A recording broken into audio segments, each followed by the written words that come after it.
ദയവായി പരിശുദ്ധ അമ്മ വഴി ഈ സങ്കടം ഈശോദരസന്നിധിയിൽ സമർപ്പിക്കുക.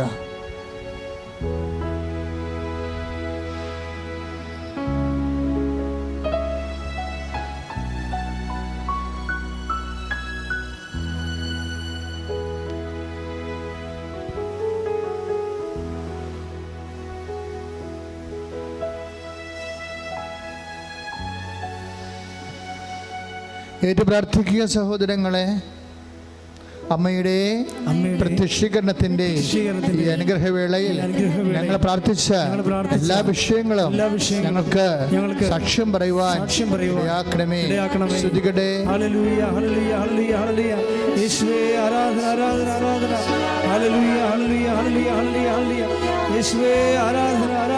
ദൈവത്തിനെ കുറിച്ചുള്ള അറിവ്, ദൈവത്തിനെക്കുറിച്ചുള്ള ജ്ഞാനം, ഈ ജ്ഞാനത്തിൻ്റെ ഒരു മാർഗമാണ്, ജ്ഞാനമാർഗമാണ് പരിശുദ്ധ അമ്മ. പരിശുദ്ധ അമ്മ ഒരു ജ്ഞാന മാർഗമാണ്. ജ്ഞാനം നമുക്ക് ലഭിക്കാനുള്ള ഒരു മാർഗമാണ്. എന്താ പരിശുദ്ധ അമ്മ നമുക്ക് നൽകുന്ന ജ്ഞാനം എന്താണ്? വിശുദ്ധ പൗലോസ് അപ്പോസ്തലൻ പറയും, യേശു ക്രിസ്തു എല്ലാമാണ്. ഏറ്റു പറഞ്ഞേ, യേശു ക്രിസ്തു എല്ലാമാണ്, എല്ലാവരിലുമാണ്. ക്ലാസിഫിക്കേഷൻ നൽകുന്ന ഏറ്റവും ബെസ്റ്റ് വിസ്ഡം, ക്രിസ്തുവിനെ കുറിച്ചുള്ള ഏറ്റവും നല്ല ജ്ഞാനമെന്ന് പറയുന്നത് ജീസസ് ഈസ് ഹൂ. അത് പൗലോസിൻ്റെ അനുഭവങ്ങളാണ്. കൊളോസ്യസ് 3:11 എന്താണ്? ക്രിസ്തു എല്ലാമാണ്. എന്ന് പറഞ്ഞേ, ക്രിസ്തു എല്ലാമാണ്. നിങ്ങളത് പറയുമ്പോൾ ഭയങ്കര ഭവ്യതയോടെ പറയണം. എന്താ കാര്യം എന്നറിയോ? നമ്മളുടെ എല്ലാ അസ്വസ്ഥതകളും മാറുന്ന ഒരു വിഷയമാണത്. ക്രിസ്തു എല്ലാമാണ്. ഈ ക്രിസ്തു, അതായത് ക്രിസ്തു എല്ലാമാണ് എന്നുള്ള ഒരു ആധ്യാത്മികമായ അനുഭവം. ഇപ്പോഴേ ഈശോ മുട്ടുകുത്തുമ്പോൾ എന്താണ് പറയണത്? 14:36 മർക്കോസിൻ്റെ സുവിശേഷം, ലാസ്റ്റ് ഈശോ മുട്ടുകുത്തത്തില്ലേ പിതാവിൻ്റെ മുമ്പിൽ. അപ്പോൾ 14:36 പിതാവേ അങ്ങയ്ക്ക് എല്ലാം സാധ്യമാണ്, എല്ലാം സാധ്യമാണ്. ഈ എല്ലാം സാധ്യമായ പിതാവുമായിട്ട് ഈശോയ്ക്ക് സത്താപരമായിട്ടുള്ള ബന്ധമാണുള്ളത്. അതാണ് ഈശോ പറയുന്നത്, ഞാനും പിതാവും ഒന്നാകുന്നു എന്ന് പറയത്തില്ലേ. അതുകൊണ്ട് പിതാവ് ചെയ്യുന്നതെല്ലാം പുത്രനും ചെയ്യുന്നു. അതുകൊണ്ട് പിതാവിൻ്റെ അനന്ത സാധ്യത ആണ് പുത്രനിൽ സാക്ഷാത്കരിക്കപ്പെടുന്നത്. ശ്രുതികട്ടെ, ശ്രുതികട്ടെ. ഹല്ലേലൂയ, യേശുവേ ഹല്ലേലൂയ, യേശുവേ നന്ദി, ഹല്ലേലൂയ, ഹല്ലേലൂയ, ഹല്ലേലൂയ, ഹല്ലേലൂയ, ഹല്ലേലൂയ, യേശുവേ സ്തുതി, ഹല്ലേലൂയ. ദിവ്യകാരുണ്യത്തിന് ആരാധനയും സ്തുതിയും പുകഴ്ചയും ഉണ്ടായിരിക്കട്ടെ. നിങ്ങൾ അച്ഛനിലൂടെ കേൾക്കുന്ന വചനങ്ങളെ ഒരു വളരെ രസകരമായിരുന്നു കൊണ്ട് ഹൃദ്യമായി ദൈവസ്നേഹത്തോടെ ധ്യാനിക്കണം.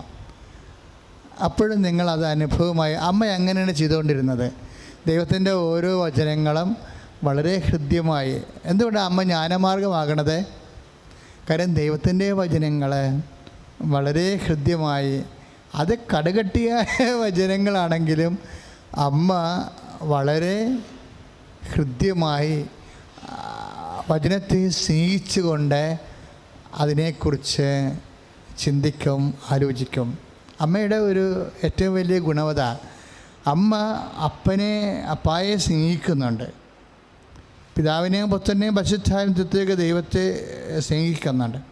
അപ്പോൾ ദൈവത്തിൻ്റെ വചനങ്ങൾ അമ്മ മനസ്സിലാക്കണത്, അമ്മയ്ക്ക് അത് ഹൃദ്യമായി തോന്നണത് സ്നേഹത്തിലൂടെയാണ്. അതാണ് അമ്മ വചനങ്ങളോടുള്ള ധ്യാനത്തിൻ്റെ ഒരു രീതി. ഒന്ന് പ്രാർത്ഥിച്ച് അച്ഛനോട് ചേർന്ന് അമ്മേ പരിശുദ്ധമ്മേ, അമ്മേ പരിശുദ്ധമ്മേ, അമ്മയെപ്പോലെ ദൈവവചനത്തെ ദൈവത്തെ വ്യക്തിപരമായി സ്നേഹിച്ചുകൊണ്ട് വചനത്തെ ഹൃദിസ്ഥമാക്കാൻ സംഗ്രഹിക്കാൻ എനിക്ക് വേണ്ടി പ്രാർത്ഥിക്കണമേ. ശ്രദ്ധിക്കട്ടെ. ഹല്ലേലൂയ, ഹല്ലേലൂയ, ഹല്ലേലൂയ, ഹല്ലേലൂയ. യേശുവേ നന്ദി. ഹല്ലേലൂയ, ഹല്ലേലൂയ, ഹല്ലേലൂയ. പരിശുദ്ധ പരമദിവ്യകാരുണ്യത്തിന് എന്നേരവും ആരാധനയും സ്തുതിയും പുകഴ്ചയും ഉണ്ടായിരിക്കട്ടെ. വിശുദ്ധ ലൂക്കായുടെ സുവിശേഷം 2:51 മറിയമാകട്ടെ ഇവയെല്ലാം ഹൃദയത്തെ സംഗ്രഹിച്ചു, അതേക്കുറിച്ച് ചിന്തിച്ചു എന്നാണ് കർത്താവിൻ്റെ വചനം പറയണത്. ലൂക്ക 2:51 ഞാൻ എൻ്റെ പിതാവിൻ്റെ കാര്യത്തിൽ വേപൃതനായിരിക്കേണ്ടവനാണെന്ന് നിങ്ങൾക്കറിയില്ലേ എന്നാണ് ഈശോ ചോദിക്കണത്. അപ്പോൾ അതിന് വചനം നൽകുന്ന ഭാഷ്യം,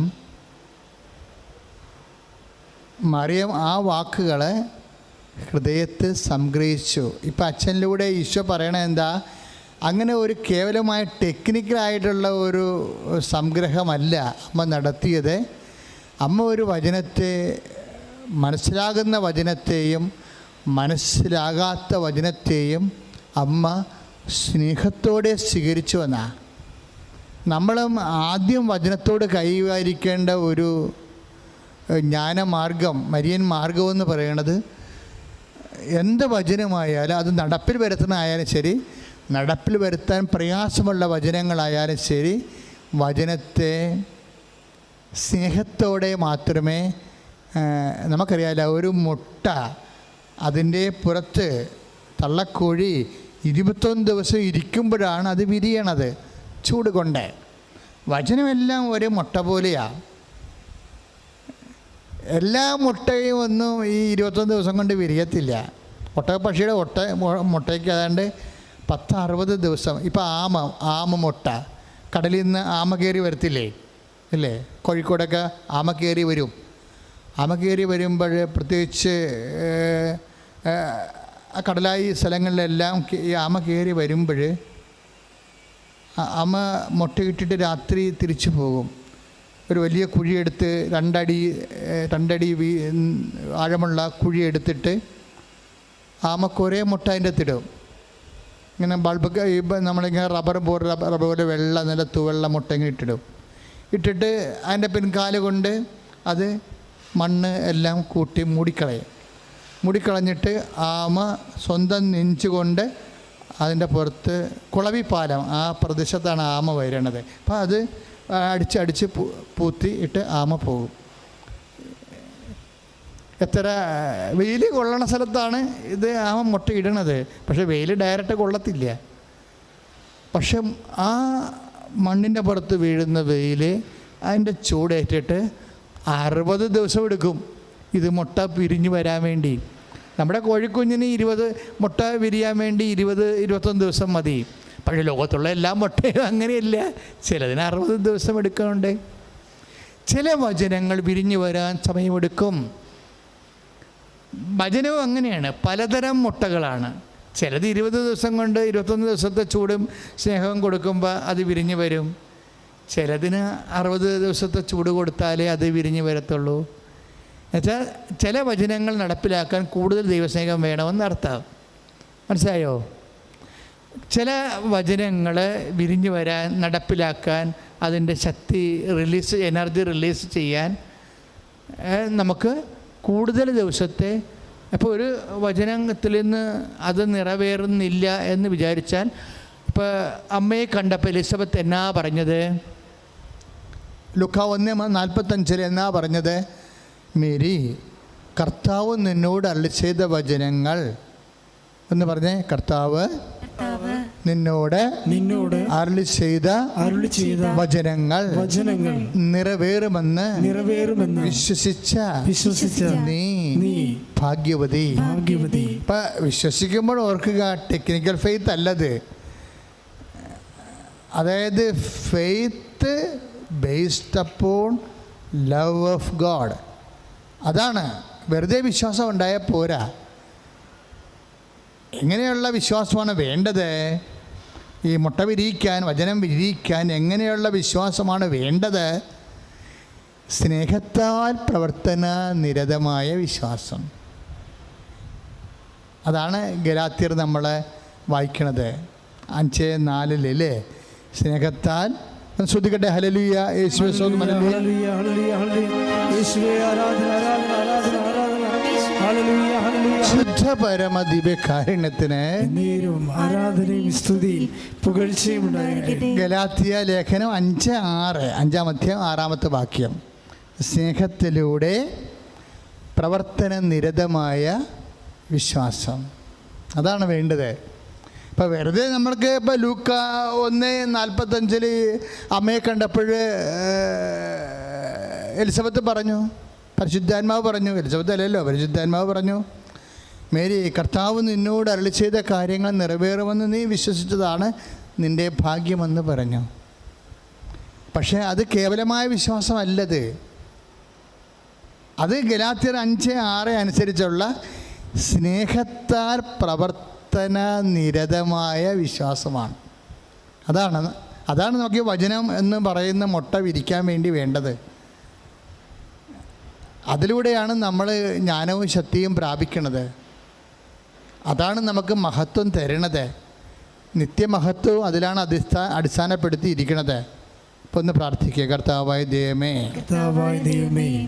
അങ്ങയുടെ വചനം പരിശുദ്ധ അമ്മയെപ്പോലെ ഹൃദയത്തിലെ ലൂക്കായുടെ സുവിശേഷം 2:51 പ്രകാരം സംഗ്രഹിക്കാൻ ഗലാത്യ ലേഖനം 5:6 അനുസരിച്ചുകൊണ്ട് സ്നേഹത്താൽ പ്രവർത്തന നിരതമായ വിശ്വാസത്താൽ ലൂക്ക 1:45 അനുസരിച്ച് സ്നേഹത്താൽ പ്രവർത്തന നിരതമായ വിശ്വാസത്താൽ കർത്താവ് അരുളി ചെയ്ത കാര്യങ്ങളെ നിറവേറുമെന്ന് വിശ്വസിക്കാനുള്ള മരിയൻ ഫെയ്ത്ത് അമ്മയുടെ ആധ്യാത്മിക മാർഗങ്ങളാൽ എന്നെ അഭിഷേകം ചെയ്യണമേ.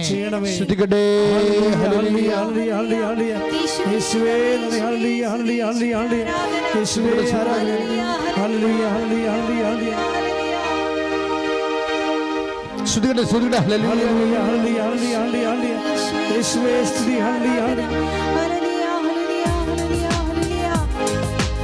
ദിവ്യകാരുണ്യത്തിന് ആരാധനയും സ്തുതിയും പുകഴ്ചയും ഉണ്ടായിരിക്കട്ടെ. ഇങ്ങനെയൊക്കെ പറയുമ്പോഴേ ഈ പറഞ്ഞ പോലെ സ്നേഹത്തോടെ പറയണം. സ്നേഹത്തോടെ ഒന്ന് വിശ്വാസത്തോടെ പറഞ്ഞ് പരിശുദ്ധ പരമദിവ്യകാരുണ്യത്തിന് ആരാധനയും സ്തുതിയും പുകഴ്ചയും. ഇപ്പൊ നമ്മൾ ജപമാല ചെല്ലുമ്പോൾ എന്നാ തുടങ്ങണത്? പിതാവായ ദൈവത്തിന്റെ മകളായിരിക്കുന്ന പരിശുദ്ധ ദേവമാതാവേ പറഞ്ഞേ. പിതാവായ ദൈവത്തിന്റെ മകളായിരിക്കുന്ന ഞങ്ങളെ ദൈവവിശ്വാസം എന്ന പുണ്യമുണ്ടായി വർദ്ധിക്കുവാൻ നിന്റെ തിരുക്കുമാരനോട് പ്രാർത്ഥിക്കണമേ. ഇപ്പൊ രണ്ടാമതും എന്താ പറയണത്? പിതാവായ ദൈവത്തിന്റെ പരിശുദ്ധ പുത്രനായ ദൈവത്തിന്റെ മാതാവായിരിക്കുന്ന പരിശുദ്ധ ദേവമാതാവേ, ഞങ്ങളെ ദൈവ സ്നേഹം ശരണം. ഇപ്പൊ പരിശുദ്ധാത്മാവിന്റെ പ്രിയവധു പരിശുദ്ധാത്മാവിന് പ്രിയവധുവായിരിക്കുന്ന പരിശുദ്ധ മാതാവേ, ഞങ്ങൾ ദൈവ സ്നേഹം എന്ന പുണ്യമുണ്ടായി വർദ്ധിക്കാൻ. അപ്പോൾ നമ്മളെല്ലാം ചെയ്യുന്നത് പരിശുദ്ധ അമ്മയുടെ ഒരു രീതിയാണത്.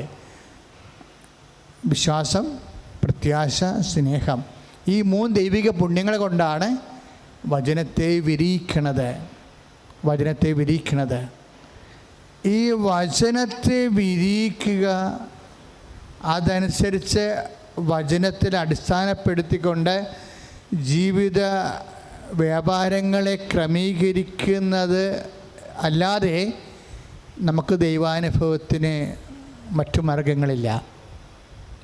നമ്മൾ എന്ത് മാർഗങ്ങൾ ഉപയോഗിച്ചാലും അവസാനം മരിയൻ മെത്തേഡിൽ വരും. വചനത്തെ വിരിയിക്കാൻ വിശ്വാസം, പ്രത്യാശ, ദൈവസ്നേഹം. അതുകൊണ്ട് സമ്പൂർണമായ ആധ്യാത്മികതയുടെ ആൾരൂപമായിട്ടാണ് അമ്മമാർഗങ്ങൾ നമ്മുടെ മുമ്പിൽ വെളിവാകണത്. ക്രിസ്തുവിനെ സ്വീകരിക്കാൻ, ക്രിസ്തുവിനെ ലോകത്തിന് കൊടുക്കാൻ അമ്മയാണ് അടിസ്ഥാന മാർഗം എന്നാണ് നമ്മളെപ്പോഴും ധ്യാനിക്കുന്നത്. അതുകൊണ്ട് തന്നെ വളരെ ഗൗരവമായിട്ട് വേണം നിങ്ങൾ കൃപാസനത്തിൻ്റെ ധ്യാനങ്ങളെ ശ്രദ്ധയോടെ കേൾക്കാനും പഠിക്കാനും പ്രാവർത്തികമാക്കാനും. പരിശുദ്ധ പരമദിവ്യകാരുണ്യത്തിന് ആരാധനയും സ്തുതിയും പുകഴ്ചയും ഉണ്ടായിരിക്കട്ടെ. പരിശുദ്ധ പരമദിവ്യകാരുണ്യത്തിന് എന്നേരവും ആരാധനയും സ്തുതിയും പുകഴ്ചയും ഉണ്ടായിരിക്കട്ടെ. ഇപ്പം ഈശോ നമ്മൾ ആദ്യം കണ്ടില്ലേ, എന്താ കണ്ടത്? യേശുക്രിസ്തു എല്ലാമാണ്. അത് അമ്മയ്ക്ക് ആന്തരികമായി ഉണ്ടായിരുന്ന ഒരു മരിയൻ നോളജാണത്. പൗലോസാണ് പിന്നീട് അത് വെളിപ്പെടുത്തിയെങ്കിലും ആദ്യം തിരിച്ചറിഞ്ഞത് ആരാണ്? അമ്മയാണ്. അതുകൊണ്ടാണ് കാനായിലെ കല്യാണത്തിന് നമ്മുടെ ഉടമ്പടി പ്രാർത്ഥനയുടെ അടിസ്ഥാനം എന്താണ്? കാനായിലെ കല്യാണമാണ്. ആ കുടുംബത്തിനുണ്ടായിരുന്ന ഒരു പ്രത്യേക പ്രതിസന്ധിയാണ് വിഷയം. ഭൗതികമായ പരാധീനത, ഇല്ലായ്മ, അവിടെ വീഞ്ഞ് തികയാതെ വരുന്ന അവസ്ഥ. ഇല്ലാഞ്ഞ അവസ്ഥയല്ല, തികയാതെ വന്ന അവസ്ഥയാണ്. റിസോഴ്സ് തികയാതെ വരുമ്പോൾ, ഇപ്പോൾ കൊറോണ കാലമാകുമ്പോൾ നമുക്ക് ഇപ്പം നമ്മുടെ വിഭവങ്ങൾ തികയാതെ വരുന്ന ഒരവസ്ഥയാണ് വരണത്, അല്ലേ? തികയാതെ വരുമ്പോൾ ഇപ്പോൾ പല കാര്യങ്ങൾക്കും തികയാതെ വരും. ഇപ്പോൾ കുഞ്ഞുങ്ങൾക്ക് അഡ്മിഷൻ വേണം, അപ്പോൾ പണം തികയാതെ വരും നമുക്കല്ലേ? ഇപ്പോൾ നമ്മൾ വീട് പണിയാൻ നമ്മൾ പരിശ്രമിക്കുമ്പോൾ തികയാതെ വരും, കണക്ക് കൂട്ടിയിട്ട് നമുക്ക് തികയാതെ വരും, അല്ലേ? അപ്പം തികയാതെ വരും. ആരോഗ്യം, വേണ്ടത്ര ആരോഗ്യം തികയാതെ വരും, അല്ലേ? അങ്ങനെ ഇപ്പോൾ ഇന്നലെയൊക്കെ ഞാൻ അത്ര ആരോഗ്യവാനല്ലായിരുന്നു, പക്ഷേ ഇന്ന് എനിക്ക് അത്ര പ്രശ്നമില്ല.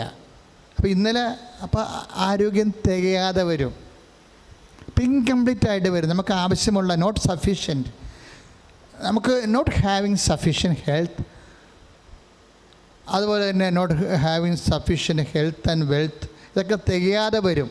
ഈ പ്രപഞ്ചത്തിൽ ഇങ്ങനെ കുറേ നമ്മൾ ഭൂമിയിൽ ജീവിക്കുമ്പോൾ കുറേ തികയാതെ വരുന്ന അവസ്ഥകളുണ്ടാകും. ഈ തികയാതെ വരുന്ന അവസ്ഥകളെ അതിന് ചേർക്കേണ്ട ചേരുവകയാണ് ക്രിസ്തു എന്നാണ് അമ്മ നമുക്ക് പറഞ്ഞു തരണ ഒരു അനുഭവ പാഠം. എന്തെങ്കിലും മകനെ തികയാതെ വന്നിട്ടുണ്ടെങ്കിൽ അവിടെ ക്രിസ്തുവിനെ നീ ചേർക്കണം. അതാണ് അമ്മ പറയണത്. എന്തെങ്കിലും തികയാതെ വന്നാൽ, അവിടെ എന്ത് തികയാതെ വന്നാലും, ആരോഗ്യം തികയാതെ വന്നാലും, നിൻ്റെ സമ്പത്ത് തികയാതെ വന്നാലും, വിശ്വാസം തികയാതെ വന്നാലും, അവിടെ എന്ത് ചെയ്യണം? നീ ക്രിസ്തുവിനെ ചേർക്കണം. അയ്യോ, എന്നാ ഒരു നോളജാണ്! നീ ക്രിസ്തുവിനെ അതാണ് കാനായിൽ. അവിടെ ഇപ്പോൾ നമ്മുടെ യോഹന്നാൻ 2:2 യോഹന്നാൻ 2:2 യോഹന്നാൻ്റെ സുവിശേഷം, അവിടെ വീഞ്ഞ് തികയാതെ വന്നതുകൊണ്ട് യേശുവിൻ്റെ അമ്മ യേശുവിനോട് പറഞ്ഞു, അവർക്ക് വീഞ്ഞ് ഇല്ല. ഇതൊരു നിസ്സാര കാര്യമാണെന്ന് തോന്നാമെങ്കിലും പക്ഷേ അമ്മയുടെ മുമ്പിൽ ഒന്നും നിസ്സാരമല്ല. ക്രിസ്തുവിനെ ഒരു വ്യക്തിക്ക് ലഭിക്കുന്നതിൻ്റെ അടിസ്ഥാന മനോഭാവം എന്താണ്? ജീവിതത്തിലൊന്നും നിസ്സാരമല്ല, ജീവിതത്തിലൊന്നും നിസ്സാരമല്ല. ഇപ്പം വീഞ്ഞ് തികയാതെ വരുന്ന കാര്യം നിസ്സാരമല്ല എന്ന് അമ്മ ഒരു നിലപാടെടുത്തു.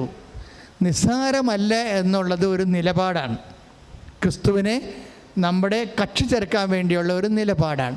നമ്മുടെ ജീവിത വിഷയങ്ങളിലേക്ക് ക്രിസ്തുവിനെ കക്ഷി ചേർക്കാനുള്ള ഒരു നിലപാടാണ് ഒന്നും നിസ്സാരമല്ല എന്നുള്ളത്. അമ്മയ്ക്കത് നിസ്സാരമല്ല. അതുകൊണ്ട് അമ്മ യേശുവിൻ്റെ അടുത്ത് റഷ് ചെയ്യും. നിൻ്റെ ജീവിതത്തിൽ യേശുവിനെ പങ്കുചേർക്കാനുള്ള ഒരു നിലപാടാണ് ഒന്നും നിസ്സാരമല്ല എന്നുള്ളത്. ഒന്നും നിസ്സാരമല്ല. മേരി അമ്മ നമ്മളോട് പറയണത് എന്താണ്? ഒന്നും നിസ്സാരമല്ല. അത് ക്രിസ്തുവിനെ പങ്കുചേർത്ത് പൂർണ്ണമാക്കാൻ വേണ്ടിയുള്ളതാണ്. തികയാതെ വരുന്ന ഇടത്തെല്ലാം ക്രിസ്തുവിനെ കൂടെ ചേർക്കാൻ വേണ്ടിയുള്ള ദൈവികമായ പിതാവിൻ്റെ പദ്ധതിയാണ്. പിതാവിൻ്റെ പദ്ധതിയാണ് ക്രിസ്തുവിനെ നിൻ്റെ ജീവിതത്തിൽ പങ്കുചേർക്കാൻ വേണ്ടിയുള്ള പിതാവിൻ്റെ പദ്ധതിയാണ് നിൻ്റെ പോരായ്മകൾ, ഇല്ലായ്മകൾ, വല്ലായ്മകൾ, തികയാതെ വരുന്ന അവസ്ഥകൾ. അതെല്ലാം ക്രിസ്തുവിനെ receive Jesus Christ and get saved. അതാണ് നമ്മൾ പറയണത് നമ്മളോട്. ക്രിസ്തുവിനെ സ്വീകരിക്കുക. നീ ലോകത്തിലെ നീ എല്ലാ അവസ്ഥകളിൽ നിന്നും രക്ഷപ്പെടുക. സ്തുതിക്കട്ടെ. ഹല്ലേലൂയ. യേശുവേ സ്തോത്രം. ഹല്ലേലൂയ. ഹല്ലേലൂയ. യേശുവേ നന്ദി. ഹല്ലേലൂയ. ഹല്ലേലൂയ. ഹല്ലേലൂയ. ഹല്ലേലൂയ. ഹല്ലേലൂയ. ഹല്ലേലൂയ. യേശുവേ സ്തുതി. ഹല്ലേലൂയ. ഹല്ലേലൂയ. ദിവ്യകാരുണ്യത്തിന് ആരാധനയും സ്തുതിയും പുകഴ്ചയും ഉണ്ടായിരിക്കട്ടെ. ഉടമ്പടി എടുത്തു പോയിട്ടുള്ള മക്കളെ നമ്മൾ ശ്രദ്ധിക്കണം. നമ്മൾ വളരെ, അതായത് അമ്മയുടെ മാർഗങ്ങൾ, ജ്ഞാനമാർഗങ്ങൾ, ക്രിസ്തു അനുഭവത്തിൻ്റെ ജ്ഞാനമാർഗങ്ങളിലാണ് ഉടമ്പടി അടിസ്ഥാനപ്പെടുത്തിയിരിക്കുന്നത്. അതുകൊണ്ട് വിശ്വാസത്തോടും പ്രത്യാശയോടും തന്നെയാണ് എൻ്റെ പ്രത്യക്ഷീകരണ പ്രാർത്ഥനകൾ, അതുപോലെ തന്നെ ഉടമ്പടി പ്രാർത്ഥനകൾ, അതിനനുധാരികളായി വരുന്ന അവൻ പറയുന്നത് പോലെ ചെയ്യാവുന്ന ചെയ്വനകൾ എല്ലാം അതുപോലെ വിശ്വസ്തയോടെ പാലിച്ചുകൊണ്ട് പോകുമ്പോൾ ദൈവത്തിന് മനസ്സിലാകും നമ്മുടെ വിശ്വാസം, പ്രത്യാശ, സ്നേഹം എന്നീ ചൂട് നൽകിക്കൊണ്ടാണ് ഉടമ്പടി എന്ന് പറയുന്ന മുട്ടയെയും നമ്മൾ വിരിയിക്കണത്. അപ്പം ചില വിഷയങ്ങൾക്ക് കൂടുതൽ ചൂട് വേണ്ടി വരും. ചിലർ 21 ദിവസം കൊണ്ട് വിരിയും, ചിലത് 60 ദിവസം കൊണ്ടേ വിരിയത്തുള്ളൂ. അപ്പം അതിൻ്റെ നാച്ചുറലായിട്ടുള്ള ടൈമാണത്. അപ്പോൾ 21 ദിവസം കൊണ്ട് അത് വിരിഞ്ഞല്ല, അല്ലെങ്കിൽ എൻ്റെ അയൽവാസി ഉടമ്പടി എടുത്തിട്ട് അവർക്ക് പെട്ടെന്ന് കാര്യം നടന്നല്ലോ, എനിക്ക് ഇത്രയും താമസിക്കണമെന്ന് വെച്ചാൽ നിൻ്റെ വിഷയത്തിൻ്റെ കാഠിന്യം കൊണ്ടാണ് അങ്ങനെ സംഭവിക്കുന്നത്. നിൻ്റെ വിഷയത്തിൻ്റെ കാഠിന്യം. അപ്പം ചിലത് കോഴിമുട്ട പോലെ ഇരിക്കും, ചില ആമമുട്ട പോലെ ഇരിക്കും. അതിന് കൂടുതൽ ഹീറ്റ് ആൻഡ് എനർജി വേണ്ടി വരും. അപ്പം അത്രേ അതിൻ്റെ വിഷയമുള്ളൂ. അല്ലാതെ അതിൽ നിങ്ങൾ കമ്പയർ ചെയ്യരുത് ആവശ്യമില്ലാതെ. കാരണം രണ്ട് നേച്ചറുള്ള സബ്ജക്റ്റ് ആയിരിക്കും. പ്രാർത്ഥിക്കുക. കർത്താവായ ദൈവമേ, ജീവിതത്തിലെ കൂടുതൽ വിശ്വാസവും കൂടുതൽ സ്നേഹത്തിൻ്റെ ചൂടും ആവശ്യമായിട്ടുള്ള വിഷയങ്ങൾക്ക് ആർജിക്കുന്ന ആവശ്യമായ ദൈവസ്നേഹത്താൽ എന്നെ നിറക്കണമേ.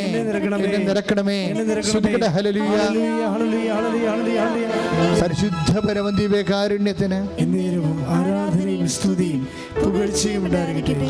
ആ ഖനായിലെ അത്ഭുതത്തിന്, ദിവ്യാത്ഭുതത്തിൻ്റെ നെറ്റ് റിസൾട്ട് എന്താണ് എന്ന് യോഹന്നാൻ പറഞ്ഞിട്ടാണ് ആ ഭാഗം അവസാനിപ്പിക്കുന്നത്. What was the net result? ഇതിൻ്റെ അനന്തര ഫലം എന്താണ്? വാസ്തവത്തിൽ വിശ്വാസം തന്നെയാണ്. ആരുടെ വിശ്വാസം? ശിഷ്യന്മാരുടെ വിശ്വാസം. ആരാണ് ശിഷ്യന്മാർ? പ്രവർത്തകരെ.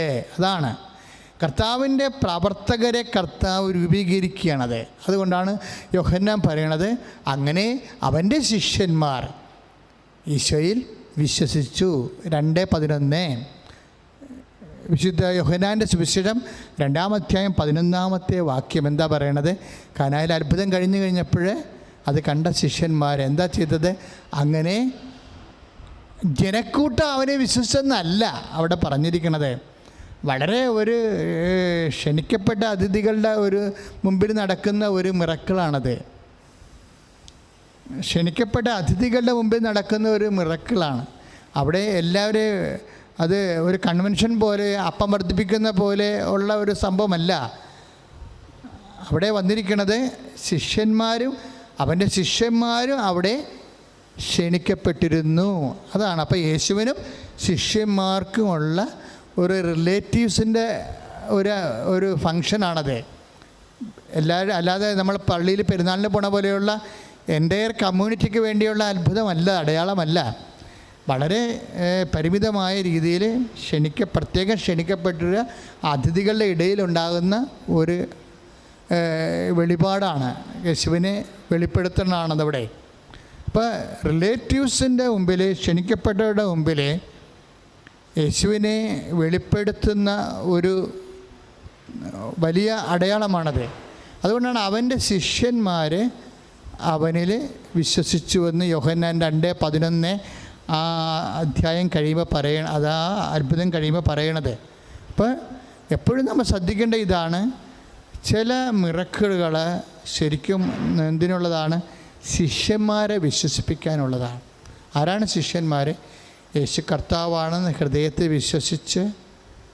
വിശ്വസിപ്പിച്ചും സുവിശേഷ വേല ചെയ്യുന്ന ആൾക്കാരെയാണ്. വളരെ സിമ്പിളായിട്ട് പറഞ്ഞാൽ യേശു കർത്താവാണെന്ന് ഹൃദയത്തിൽ വിശ്വസിച്ച് അധരം കൊണ്ട് ഏറ്റുപറയുന്ന രക്ഷാകരമായ നടപടിക്ക് വേണ്ടി പ്രത്യേക അഭിഷേകം പ്രാപിച്ച ആൾക്കാരാണ് ശിഷ്യന്മാർ. അപ്പം ശിഷ്യന്മാരെ വിശ്വാസത്തിലേക്ക് കൊണ്ടുവന്ന അതിനു വേണ്ടി കാരണമായത് ആരാണ്? പരിശുദ്ധ അമ്മയാണ്. അപ്പം ശിഷ്യന്മാർക്ക് വിശ്വാസം ഉണ്ടാകാൻ വേണ്ടി ശിഷ്യന്മാരാണല്ലോ പിന്നീട് യേശുവിനെ ലോകത്തിലേക്ക് കൊടുക്കണത്. അപ്പോൾ അമ്മയുടെ മരിയൻ മിഷൻ ഭയങ്കര ശക്തമാണ്.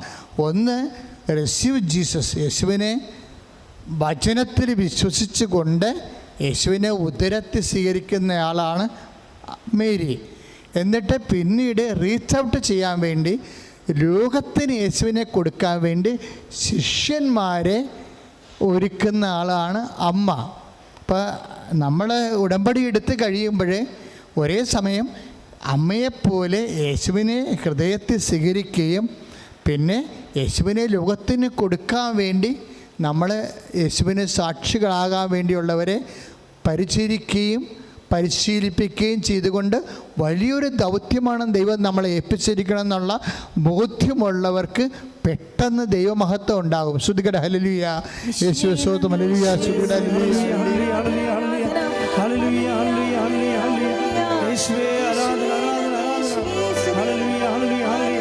പരമ ദിവ്യകാരുണ്യത്തിന് ആരാധനയും സ്തുതിയും പുകഴ്ചയും ഉണ്ടായിരിക്കട്ടെ. പിന്നീട് ഈ ശിഷ്യന്മാരാണ് വിശ്വാസത്തിൽ വളർന്ന് യേശുവിനെ ലോകത്തിന് കൊടുക്കണത്. അപ്പോഴേ യോഹന്നാൻ 2:11 പറയുന്ന അവൻ്റെ ശിഷ്യന്മാർ യേശുവിൽ വിശ്വസിച്ചു എന്ന് പറയുന്നത് വലിയ കാര്യമാണ്. കാര്യം എന്താണ്? ആ ശിഷ്യന്മാരിലൂടെയാണ്. ഇപ്പം തന്നെ നമുക്ക് ഉദാഹരണത്തിന് ഗ്രീക്കുകാർ, ഇപ്പം യഹൂദന്മാരല്ലാത്ത ആൾക്കാരാണല്ലോ. പിന്നെയുള്ള ഒരു കൺസിഡറബിൾ ഓഡിയൻസ് എന്ന് പറയുന്നത് ഗ്രീക്കുകാരാണ്. യേശുവിൻ്റെ കാലത്ത് ഗ്രീക്കുകാർ നേരിട്ട് യേശുവിൻ്റെ അടുത്ത് വരണില്ലല്ലോ. വചനം എന്താ പറയണത്? മരിയൻ വഴി, മാതാവ് വഴി പരിശീലിപ്പിക്കപ്പെട്ട വിശ്വാസത്തിൽ വളർന്ന ശിഷ്യന്മാരെ അടുത്തേക്ക് ആണ് പിന്നീട് ലോകം വരണത്. അതാണ് നമ്മൾ വിശുദ്ധ യോഹന്നാൻ്റെ സുവിശേഷം 12:21.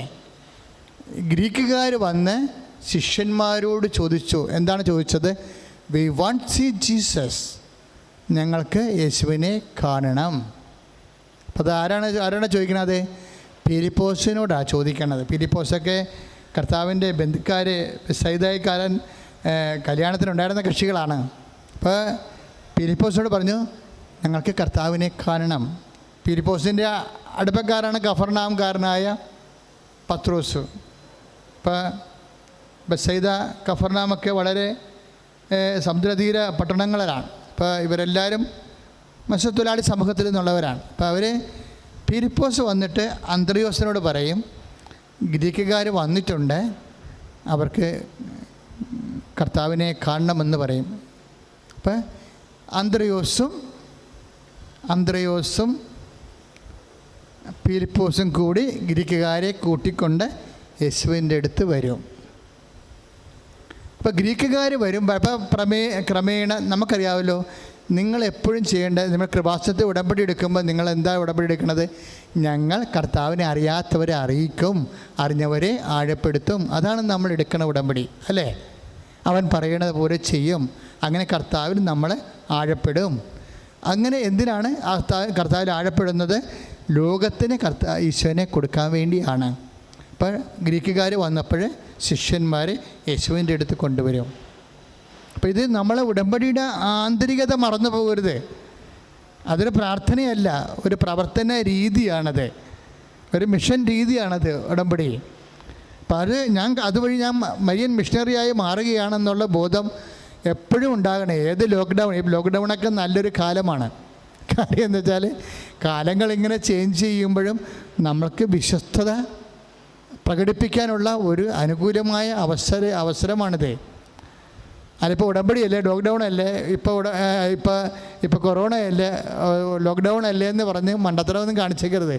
ഇപ്പോഴാണ് വിശ്വസ്തത കാണിക്കാൻ. അപ്പം ഞങ്ങൾക്ക് എന്ത് കാര്യം? ഇപ്പോൾ നല്ല ഒരുവിധം അത്യാവശ്യം ചിലവുള്ള ഒരു പരിപാടിയാണ്, ശുശ്രൂഷയാണ്, സാമ്പത്തിക ശുശ്രൂഷയാണ്. ഈ എല്ലാ ചൊവ്വാഴ്ചയും അതുപോലെ തന്നെ തിങ്കളാഴ്ചയും ഉടമ്പടി എടുത്തവർക്ക് വേണ്ടിയുള്ള ഉടമ്പടി ആരാധന നടത്തുക.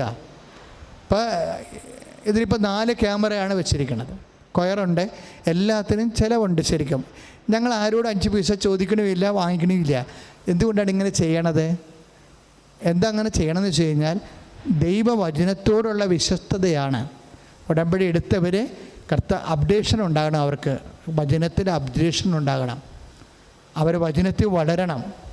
അപ്പോൾ വചനത്തിൽ വളർന്ന് ആന്തരിക ബോധ്യം ഉണ്ടായി, അറിവുണ്ടായി, അനുഭവമായി, അനുഭവം ബോധ്യമായി, ബോധ്യം സാക്ഷ്യമായി കർത്താവിൻ്റെ നാമത്തിൻ്റെ മഹത്വം ഉണ്ടാകണം.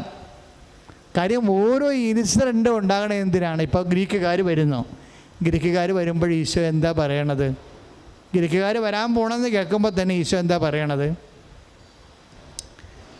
എന്തിനാണ് ഗ്രീക്കുകാർ വരണം എന്നാണ് പറയണത് ഈശോ? എന്താണ്? ഇപ്പോഴെൻ്റെ ആത്മാവ് അസ്വസ്ഥമായിരിക്കുന്നു. ഓരോ ആൾക്കാർ നമ്മുടെ ജീവിതത്തിലോട്ട് വരുമ്പോഴേ നമുക്കുണ്ടാകുന്ന ഫീലിംഗ് എന്താണ്? അസ്വസ്ഥതയാണ്. അതാണ്. അപ്പോൾ കുരിശിൻ്റെ വചനത്തിൻ്റെ ഒരു പ്രത്യേകത അതാണ്. കുരിശിൻ്റെ വചനം എപ്പോഴും അസ്വസ്ഥത. വചനം എന്ന് പറയുമ്പോൾ കുരിശിൻ്റെ വചനമാണ്. ഇപ്പം 1 കൊറിന്തോസ് 1:18 കുരിശിൻ്റെ വചനം. വചനം എന്ന് പറയുമ്പോൾ ഇപ്പോൾ 1 കൊറിന്തോസ് 1:18 എന്താ പറയണത്? വചനത്തെ വിളിക്കുന്ന പേരെന്താ? കുരിശിൻ്റെ വചനമെന്നാണ്. ഇപ്പോൾ വചനം, സാർത്ഥകമായ വചനമെല്ലാം കുരിശിൻ്റെ വചനമായിരിക്കും. ആ കുരിശിൻ്റെ വചനത്തിൻ്റെ ഗുണം എന്താണ്? രക്ഷയിലൂടെ ലോകത്തിൽ 2 തരം മനുഷ്യരെയാണ് കാണുന്നത്. ഒന്നെന്താണ്? നാശത്തിലൂടെ ചരിക്കുന്നവർക്ക്. പിന്നെ എന്താണ്? രക്ഷയിലൂടെ ചരിക്കുന്നവർ. 2 തരം മനുഷ്യരാണ് ഉള്ളത്. നാശത്തിലൂടെ ചരിക്കുന്നവരുമുണ്ട്, രക്ഷയിലൂടെ ചരിക്കുന്നവരുമുണ്ട്. അപ്പോൾ രക്ഷയിലൂടെ ചരിക്കുന്നവർക്കാണ് കുരിശിൻ്റെ വചനം ദൈവത്തിൻ്റെ ശക്തിയാണ്. Praise the Lord. ശ്രുതികട ഹല്ലേലൂയ. യേശുവേ സ്തോത്രം. ഹല്ലേലൂയ.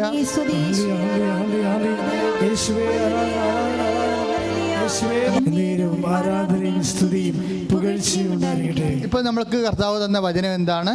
1 കൊരിന്തോസ് 1:18 എന്താണ്? ഒന്ന് ഏറ്റു പറഞ്ഞ്. നാശത്തിലൂടെ ചരിക്കുന്നവർക്ക് കുരിശിന്റെ വചനം ഭോഷത്വമാണ്. രക്ഷയിലൂടെ ചരിക്കുന്ന നമുക്കോ അത് ദൈവത്തിന്റെ ശക്തിയാണ്. വചനം ശക്തിയാണ്. വചനം മുട്ട വിരിഞ്ഞ് വരണത് എന്താണ്? ശക്തിയാണ് നമുക്ക് ലഭിക്കണത്. ഓരോ വചനവും നമ്മൾ പുട്ടിൻ്റെ പ്രാക്ടീസ് ആകുമ്പോൾ നമ്മൾ ബലം പ്രാപിച്ച് വരും. വചനത്തിൽ അങ്ങനെ ബലം പ്രാപിക്കണത്. ഇപ്പം എന്തിനാണ് വചനം പാലിക്കണത്? നമ്മൾ വചനം എന്തിനാണ് പാലിക്കണത്? വചനത്തിൽ ഉള്ള ശക്തി സംശീകരിച്ച് ആത്മശക്തി. നമ്മൾ ആത്മശക്തി എന്ന് പറഞ്ഞാൽ കോൺഫിഡൻസ് അല്ലേ? നമ്മളെ ആത്മശക്തി എന്ന് പറയുന്നത് കോൺഫിഡൻസ്, ആത്മവിശ്വാസമല്ല. നമ്മളെ ആത്മശക്തി എന്ന് പറയുന്നത് വചനം പാലിക്കുക വഴി ദൈവത്തിൻ്റെ ശക്തി നമ്മുടെ ആത്മാവിന് ദൈവശക്തിയിൽ ബലം പ്രാപിക്കും. അതുകൊണ്ട് ഈ യോഹന്നാൻ പറയുന്നില്ലേ, റോമ 1:16 എന്താണ്? രക്ഷയിലൂടെ ചരിക്കുന്നവർക്ക് സുവിശേഷം. ഒന്ന് പ്രാർത്ഥിച്ച്. സ്തുതികട ഹല്ലേലൂയ. റോമ 1:16 സ്തുതികട ഹല്ലേലൂയ. ആരാധന ആരാധന ആരാധന. ഹല്ലേലൂയ ഹല്ലേലൂയ ഹല്ലേലൂയ ഹല്ലേലൂയ. യേശുവേ നന്ദി. ഹല്ലേലൂയ ഹല്ലേലൂയ ഹല്ലേലൂയ ഹല്ലേലൂയ ഹല്ലേലൂയ. യേശുവേ മഹത്വം മഹത്വം. ഹല്ലേലൂയ ഹല്ലേലൂയ ഹല്ലേലൂയ. ആരാധന ആരാധന ആരാധന. യേശുവേ നന്ദി. ഹല്ലേലൂയ ഹല്ലേലൂയ ഹല്ലേലൂയ ഹല്ലേലൂയ.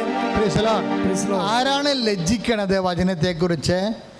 നാശത്തിലൂടെ ചരിക്കുന്നവരെ, ലോകത്തിലൂടെ ചരിക്കുന്നവരെ. കുരിശിൻ്റെ വചനം പോഷത്വമായിട്ട് തോന്നുന്നവരാണ് വചനത്തെക്കുറിച്ച് ലജ്ജിക്കണത്. അതാരാണ്? നാശത്തിലൂടെ ചരിക്കുന്നവർ. ഉറപ്പല്ലേ അത്? അതായത് അപ്പോൾ 1 കൊറിന്തോസ് 1:18 റോമ 1:16 തമ്മിൽ ഭയങ്കര ബന്ധമാണെന്നല്ലേ ഇപ്പോൾ പരിശുദ്ധാത്മാവ് നമുക്ക് വെളിപ്പെടുത്തിയത്. എന്താ കാര്യം? അതായത് കുരിശിൻ്റെ വചനം ചിലർക്ക് പോഷത്വമാണ്. അവരാരാണ്? നാശത്തിലൂടെ ചരിക്കുന്നവരാണ്. അത് നിത്യജീവൻ്റെ മാർഗത്തിൽ അല്ലാത്ത ആൾക്കാരാണ്. അവർക്ക് എന്താ സംഭവിച്ചിരിക്കുന്നത്?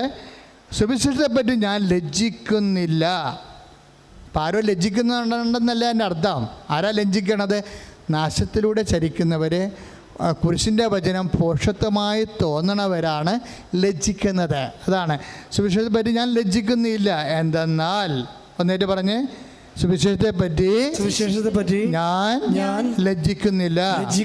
എന്തെന്നാൽ വിശ്വസിക്കുന്നവർ ഏവർക്കും ആദ്യം യഹൂദർക്കും പിന്നീട് ഗ്രീക്കുകാർക്കും അത് രക്ഷയിലേക്ക് നയിക്കുന്ന ദൈവത്തിൻ്റെ ശക്തിയാണ്. Praise the Lord. അപ്പം സുവിശേഷം എന്താണ്? ദൈവത്തിൻ്റെ ശക്തിയാണ്. അതാ റോമ 1:16 പറയണത്. ചുമ്മാ ശക്തി അല്ലത്. എന്താണ്? വെറുതെ ശക്തിയല്ല. ഈ ശക്തി നമ്മളെ പുള്ള് ചെയ്യുന്നുണ്ട്, അല്ലെങ്കിൽ ഈ ശക്തി നമ്മളെ ഡ്രൈവ് ചെയ്യുന്നുണ്ട്, അല്ലെങ്കിൽ നമ്മളെ പുഷ് ചെയ്യുന്നുണ്ട്, ഉന്തി തള്ളി മുൻപോട്ട് വിടുന്നുണ്ട്. എങ്ങോട്ടാണ്? രക്ഷയിലേക്ക്. അതാണ് റോമ 1:16 പറയണത്. രക്ഷ എന്ന് പറയുന്നത് ആരാണ്? ക്രിസ്തുവാണ് രക്ഷ. ക്രിസ്തുവാണ് രക്ഷ. അപ്പം ക്രിസ്തുവിലേക്കാണ് ഓരോ വചനവും നമ്മളെ അതായത് ഇങ്ങനെ പുഷ് ചെയ്ത് വിടുന്നത് രക്ഷയിലേക്ക്. കാര്യം എന്താണ്? ക്രിസ്തുവാണ് രക്ഷ. ഇപ്പോൾ ലൂക്ക 2:30 നമ്മൾ വായിക്കുമ്പോൾ എന്താ വായിക്കണത്? എല്ലാ മനുഷ്യർക്കും വേണ്ടിയുള്ള രക്ഷ ഞാൻ എൻ്റെ കണ്ണുകൊണ്ട് കണ്ടിരിക്കുന്നു. അപ്പോൾ എല്ലാ മനുഷ്യർക്കും വേണ്ടിയുള്ള രക്ഷയാണ് ക്രിസ്തു. അതിനകത്ത് ഗ്രീക്കുകാരുണ്ട്, യഹൂദരുണ്ട്. അപ്പോൾ ഈ യഹൂദർക്കായാലും ഗ്രീക്കുകാർക്കായാലും, യഹൂദർ എന്ന് പറയണത് തിരഞ്ഞെടുക്കപ്പെട്ടവർ, ഗ്രീക്കുകാരെന്ന് പറയണത് പുറജാതികൾ. എന്നുവെച്ചാൽ എല്ലാ സമ്പൂർണമായ മനുഷ്യർക്ക് ക്രിസ്തു ആരാണ്? രക്ഷയിലേക്ക് നയിക്കുന്ന ദൈവത്തിൻ്റെ ശക്തിയാണ് വചനം. Price the Lord. ഹല്ലേലൂയ. പ്രാർത്ഥിക്കുക, കർത്താവേ അങ്ങ് രക്ഷയിലേക്ക് നയിക്കുന്ന ക്രിസ്തുവിലേക്ക് നയിക്കുന്ന ദൈവത്തിന്റെ ശക്തിയായ വചനം പ്രയോഗത്തിൽ വരുത്തി വചനത്തിലെ പരിശുദ്ധ അമ്മയെ പോലെ വിശ്വസിച്ച് ക്രിസ്തുവിനെ സ്വീകരിച്ച് അടയാളത്തിലൂടെ ശിഷ്യന്മാരെ വിശ്വസിച്ചതുപോലെ ലോകത്തിന് കൊടുത്തതുപോലെ അതുവഴി ഗ്രീക്കുകാരെ ശിഷ്യന്മാരെ സമീപിച്ച് അവർ വഴി ക്രിസ്തുവിലേക്ക് ആകർഷിക്കപ്പെട്ടതുപോലെ. അതാണ് വിഷയം. ഒന്നെങ്കിൽ നമുക്ക് ക്രിസ്തുവിലേക്ക് ആകർഷിക്കപ്പെടാം, അല്ലെങ്കിൽ വികർഷിക്കപ്പെടാം. ക്രിസ്തുവിലേക്ക് ആകർഷിക്കപ്പെടാം, അല്ലെങ്കിൽ വികർഷിക്കപ്പെടാം. ആകർഷിക്കപ്പെടണമെങ്കിൽ എന്ത് ചെയ്യണമെന്നാണ് പറയണത്? സുവിശേഷത്തെ കുരിശിൻ്റെ വചനമായിട്ട് തന്നെ ഉൾക്കൊള്ളണം. കുരിശിൻ്റെ വചനത്തിൻ്റെ പ്രത്യേകത എന്താണ്? അത് കുരിശാണെങ്കിൽ നിലത്ത് വീണ് അഴിയണം. ഒന്ന് നിലത്ത് വീഴണം, രണ്ടാമത് അഴിയണം. ഇപ്പം നിലത്ത് വീഴണത് ഒന്ന്, അഴിയണത് വേറെ ഒന്ന്. രണ്ട് ഘട്ടമാണ് കുരിശിൻ്റെ വചനത്തിനുള്ളത്. ഒന്ന് നിലത്ത് വീണ്. ഇപ്പം യേശുവിൻ്റെ നാമത്തിലൊരു വചനം എടുക്കുമ്പോൾ നമ്മളൊന്ന് നിലത്ത് വീണിരിക്കും, ഫ്ലാറ്റായി പോകും. നമുക്ക് നഷ്ടമേ ഉണ്ടാകത്തുള്ളൂ, ലാഭം ഉണ്ടാകത്തില്ല. അതാണ് കുരിശിൻ്റെ വചനത്തിൻ്റെ ഒരു സ്വഭാവം. ഒരു വചനം നമ്മൾ നിറവേറ്റുമ്പോൾ നമുക്ക് നഷ്ടമുണ്ടാകും. ഇപ്പോൾ രണ്ടുടുപ്പുള്ളവൻ ഒന്നില്ലാത്തവനെ കൊടുക്കാൻ പറയത്തില്ലേ? അപ്പോഴത് നടപ്പിൽ വരുത്തുമ്പോൾ നമ്മൾ താഴെ വീഴും. നമ്മൾ രണ്ടുടുപ്പിൻ്റെ ഗമയിൽ നടക്കിയിരുന്നല്ലോ, അപ്പോൾ നമ്മൾ താഴെ വീഴും. നമുക്കൊരു ഉടുപ്പിലെ പിന്നെ ഉണ്ടാകത്തുള്ളൂ. കുരിശിൻ്റെ വചനം എപ്പോഴും നമുക്ക് പ്രഥമ ദൃഷ്ടിയ നഷ്ടം ഉണ്ടാക്കും. ആദ്യം കഴിക്കും പിന്നെ മധുരിക്കും എന്ന് പറഞ്ഞ പോലുള്ള പരിപാടിയാണ്, നെല്ലിക്ക പരിപാടിയാണ് വചനത്തിനുള്ളത്. ആദ്യം കഴിക്കും നമുക്ക്, പിന്നെയും മധുരിക്കും. എന്താ കാര്യം? നമ്മളെ പിന്നീട് നമുക്ക് അത് നിത്യജീവനാണ് ലഭിക്കുന്നത്. അതാണ് അവിടെ വിഷയം വരണത്. നിത്യജീവനിലേക്കാണ് നയിക്കണത്. അപ്പോൾ നിത്യജീവൻ നയിക്കുമ്പോൾ ആദ്യത്തെ എല്ലാം, ഇപ്പം നിൻ്റെ വൈഫ് വഴക്കിട്ട് പോയി, അവൾ തന്നെ ചവിട്ടിത്തേച്ച് പോയതാണ്.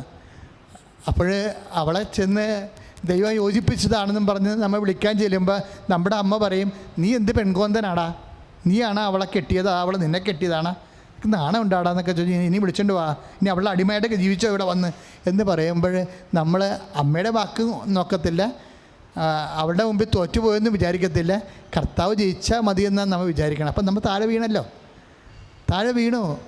ഗോതമ്പ് മണി എപ്പോഴും താഴെ വീഴും, താഴെ വീണ് അഴിഞ്ഞും പോകും ചിലപ്പോൾ. അപ്പം അഴിഞ്ഞു പോകുമ്പോൾ കർത്താവ് പറയണത് ഈ കുരിശിൻ്റെ വചനത്തിൻ്റെ ഒരു പ്രോസസ്സാണത്. അത് ഒന്ന് ശ്രദ്ധിക്കട്ടെ മക്കളെ. യേശുവേ സ്തോത്രം, ഹല്ലേലൂയ.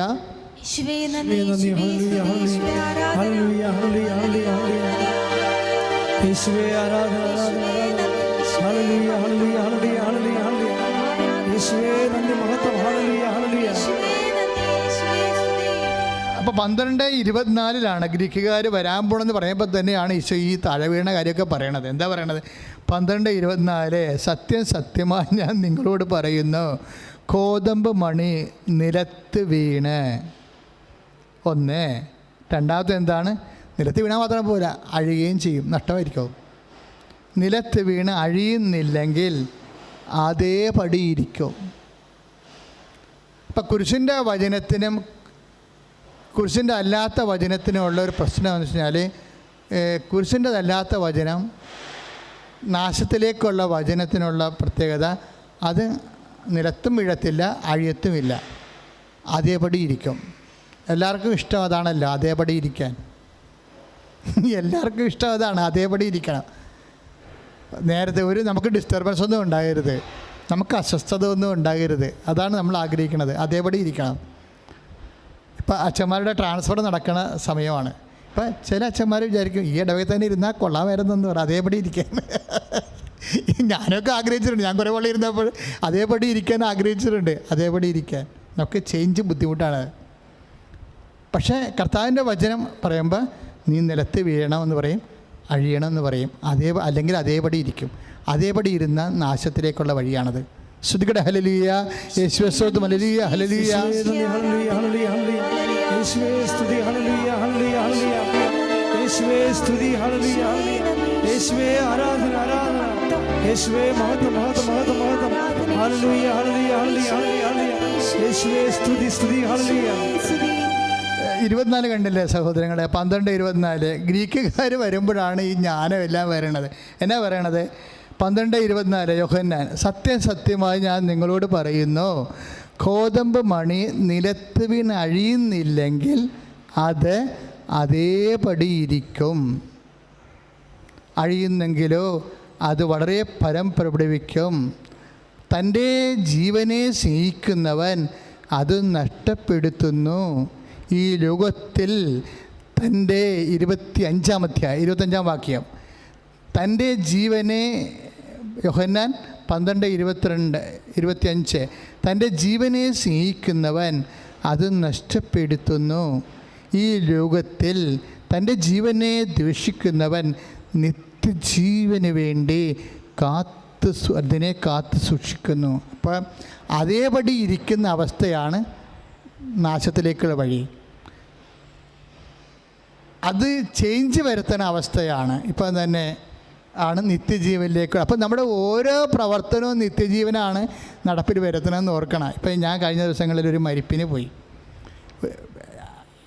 പിന്നെ ഒരു കല്യാണത്തിനും പോയി, ഒരു വീട് വെഞ്ചരിക്കാനും പോയി. എൻ്റെ ഇടവകയെ തൈക്കടശ്ശി ചില സ്ഥലങ്ങളിലൊക്കെ ഈ അസുഖങ്ങളുള്ളതാണ്. അപ്പോൾ എന്നോട് ചില ആളൊക്കെ പറഞ്ഞ്, ഇപ്പം എന്തിനാ അച്ഛാ തിരക്കിട്ട് പോണേ, വല്ല കാര്യമുണ്ടോ, പോകേണ്ട കാര്യമുണ്ടോ, അതൊക്കെ കഴിയട്ടെ, ഇതെല്ലാം കഴിഞ്ഞ് സുഖപ്പെട്ട് കഴിയുമ്പോൾ നമുക്ക് വീട് വെഞ്ചരിപ്പ് തുടങ്ങിയാൽ പോരെ എന്ന് എന്നോട് ചോദിച്ചായിരുന്നു. അത് ശരിയാ. പല വീട് വെഞ്ചരിപ്പിന് ഞാൻ ചെല്ലുമ്പോഴുണ്ട് 10-25 പേരെ ഉണ്ടായത് അവിടെ. എല്ലാവരും മാസ്ക് ഒക്കെ ഇട്ടിട്ടുണ്ടായിരുന്നു. ഞങ്ങൾ സാനിറ്റൈസറൊക്കെ ഉപയോഗിച്ചിട്ടാണ് പോയെങ്കിലും അന്തരീക്ഷം അത്ര ഗുണകരമല്ല. പക്ഷേ ഞങ്ങൾ ചെന്നപ്പോൾ അത് വലിയ ആശ്വാസമായി അവിടെ. എന്താണ്, എല്ലാവരും ഒക്കെ ഒരേ വിറങ്ങലിച്ച് പ്രയാസപ്പെട്ടൊക്കെ ജീവിക്കണ കാലമല്ലേ. അപ്പോൾ അവർക്കൊന്നും മാറി താമസിക്കണം. അവർ വേറെ അന്യ നാട്ടിൽ നിന്ന് എൻ്റെ ഇടവകയെ വന്ന് പുതിയതായിട്ട് വീട് കെട്ടി താമസിക്കാൻ പോവുകയാണ്. അപ്പോൾ ചെന്ന് വെഞ്ചരിച്ച് കൊടുക്കണം അത്യാവശ്യമാണ്. അപ്പോൾ എന്തെല്ലാം ബുദ്ധിമുട്ടുണ്ടെങ്കിലും പോകണം. അപ്പോൾ എനിക്ക് അതേപടി ഇരിക്കാനുള്ളൊരു മോഹം തോന്നിയായിരുന്നു. ഞാനൊരു കല്യാണത്തിൽ പോയായിരുന്നു കഴിഞ്ഞ ദിവസങ്ങളിൽ.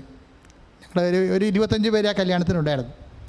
അപ്പോഴും എന്നോട് പലരും പറഞ്ഞു, എന്തിനാണ് കല്യാണത്തിൽ പോണത്?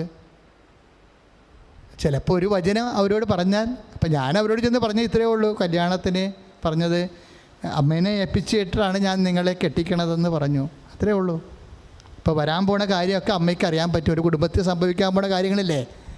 അപ്പോൾ അവർ എന്തെങ്കിലും ചെയ്യാതെ വരികയാണെങ്കിൽ അമ്മ അവിടെ ഉണ്ടെങ്കിൽ ആദ്യം അമ്മയ്ക്ക് അത് അറിയാൻ പറ്റും. അപ്പം അമ്മയ്ക്ക് നിങ്ങളുടെ ഈ തന്നിരിക്കുന്ന പ്രതിഷ്ഠ, നിങ്ങളിപ്പോൾ രണ്ടുപേരും കൂടിയാണ് ഒരുമിച്ചാണ് ഇപ്പോൾ കർത്താവിൻ്റെ ആൾക്കാരെ നിൽക്കുന്നത്. 2-3 കൊല്ലം കഴിയുമ്പോൾ നിങ്ങളുടെ കുഞ്ഞുങ്ങളുമായിട്ട് വരും.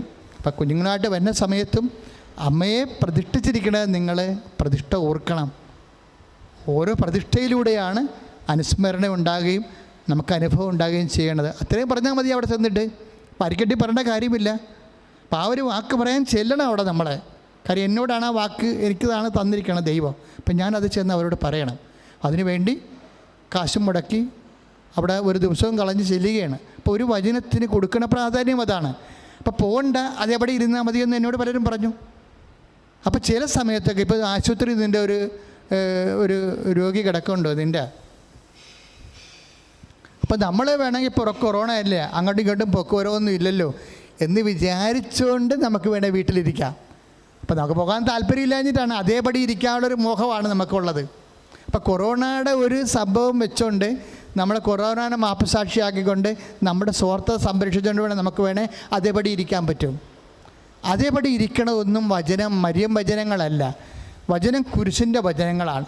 അതിൻ്റെ സ്വഭാവം നിലത്ത് വീഴുക എന്നുള്ളതാണ്. അതേപടി ഇരിക്കണമല്ല. നിലത്ത് വീഴുക, ചിലപ്പോൾ അഴുകുകയും ചെയ്യണം. ഇപ്പോൾ ആശുപത്രി പോയാൽ പോരല്ലേ, കയ്യിൽ നിന്ന് കാശും കൊടുക്കണ്ടേ. അപ്പോൾ ആശുപത്രി വേണമെങ്കിൽ പോകാതിരിക്കാം. എന്ത് നാശം പിടിച്ച കൊറോണ അല്ലെങ്കിൽ ഇപ്പോൾ ആശുപത്രി രോഗമെല്ലാം സൗഖ്യപ്പെട്ട അവർ വീട്ടിൽ വരുമ്പോൾ നമ്മൾ ചെന്നിട്ട് ഭയങ്കര അലക്കി തേച്ച വർത്തമാനം പറയും. എന്താണ്, ഞാൻ പല പ്രാവശ്യം ആശുപത്രി വരാൻ ആഗ്രഹിച്ചതാണ്, പക്ഷേ എന്താണ് എല്ലാവരും പറഞ്ഞാൽ അവിടെ കയറ്റി വിടുന്നില്ല എന്നാണ് പറയണത്. അതുകൊണ്ടാണ് അതുകൊണ്ടൊന്നും അല്ല വരാഞ്ഞത്. ഇവർക്ക് അതേപടി ഇരിക്കാനുള്ള ആഗ്രഹമാണ്. മനുഷ്യൻ്റെ ഒരു മൗലികമായ ഒരു പണിയാണ് അതേപടി ഇരിക്കുക. അപ്പോൾ കർത്താവ് അത് കുരിശിൻ്റെ വചനമല്ല, അത് നാശത്തിലേക്കുള്ള വചനമാണ്. അതേപടി ഇരുന്നില്ല എന്നുണ്ടെങ്കിൽ ഉടനെ പിന്നെ എന്താണ്, അഴിയും, സമൃദ്ധമായ വിളവ് നൽകും, നിത്യജീവനിലേക്കാണ്. നമ്മൾ ഓരോ സമയവും കുരിശിൻ്റെ വചനം എടുക്കണേ എന്തിനാണ്?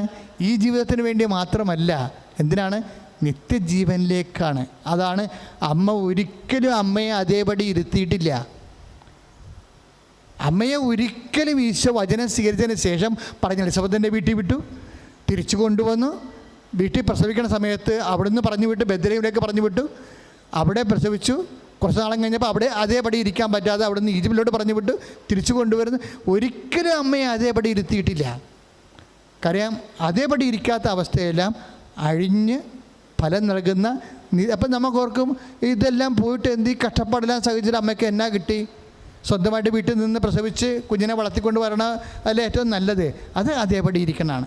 അതേപടി ഇരിക്കാത്ത അവസ്ഥകളെന്ന് പറയണത് എന്തിനു വേണ്ടിയുള്ളതാണെന്ന് ഈശോ എന്തുകൊണ്ട് നിനക്ക് അതേപടി ഇരിക്കാൻ പറ്റാതെ വരുന്നു എന്ന് വെച്ചാൽ ഇന്ന് ഇരുത്തണില്ല എന്ന് ചോദിച്ചു കഴിഞ്ഞാൽ അതിൻ്റെ അർത്ഥം എന്താണ്? നിത്യജീവന് വേണ്ടി അസൈൻ ചെയ്തത് കൊണ്ടാണ് ഈ ഓട്ടവും പിടുത്തവും എല്ലാം ഇരിപ്പിരുന്ന് പല സ്ഥലങ്ങൾക്ക് പോകാനും നമുക്ക് ഇഷ്ടമില്ലാത്ത കാര്യങ്ങൾ ചെയ്യാനും ഇടയാക്കണതിൻ്റെ കാരണം ഇതാണ്. പത്രോസിനോട് അവസാനം പറഞ്ഞു കൊടുക്കണത് ഇതാണ്, അതേപടി ഇരിക്കാൻ പറ്റത്തില്ല, നീ കൈ ഉയർത്തണം, മറ്റുള്ളവർ അരമുറുക്കും, ഇഷ്ടമില്ലാത്ത ഇടത്തേക്ക് നിന്നെ കൂട്ടിക്കൊണ്ടു പോകും. ദൈവമേതല്ലേ നിൻ്റെ ജീവിതത്തിൽ എന്തെങ്കിലും കാര്യങ്ങൾ ഇതുപോലെ ഇഷ്ടമില്ലാത്തത് ചെയ്തേ പറ്റത്തുള്ളതെങ്കിൽ അത് ഓർക്കണം, അത് ദൈവത്തിൻ്റെ ഇഷ്ടമാണെന്ന്. ഇതിൻ്റെ ബാക്കി വചനങ്ങൾ നമുക്ക് നാളെ ധ്യാനിക്കാം. നാളെയും നിങ്ങൾ ഈ ധ്യാനത്തിൻ്റെ ബാക്കി ഭാഗങ്ങൾ കിട്ടും. അപ്പോൾ നിങ്ങൾക്ക് കൂടുതൽ പ്രബുദ്ധതയും കൂടുതൽ അനുഗ്രഹവും വളരെ അർത്ഥവത്തായിട്ടുള്ള ക്രിസ്തീയ സാക്ഷ്യത്തിനെ സഹായിക്കുകയും അമ്മയെപ്പോലെ തന്നെ നിങ്ങൾ യേശുവിൻ്റെ അമ്മയായി വചനം കേൾക്കുകയും അത് ജീവിക്കുകയും ചെയ്യുന്ന വഴി മാറാൻ കഴിയും. നിത്യജീവൻ നിങ്ങൾക്ക് അവകാശമാക്കുകയും ചെയ്യും. ശ്രുതികട്ടെ. ഹല്ലേലൂയ. യേശുവേ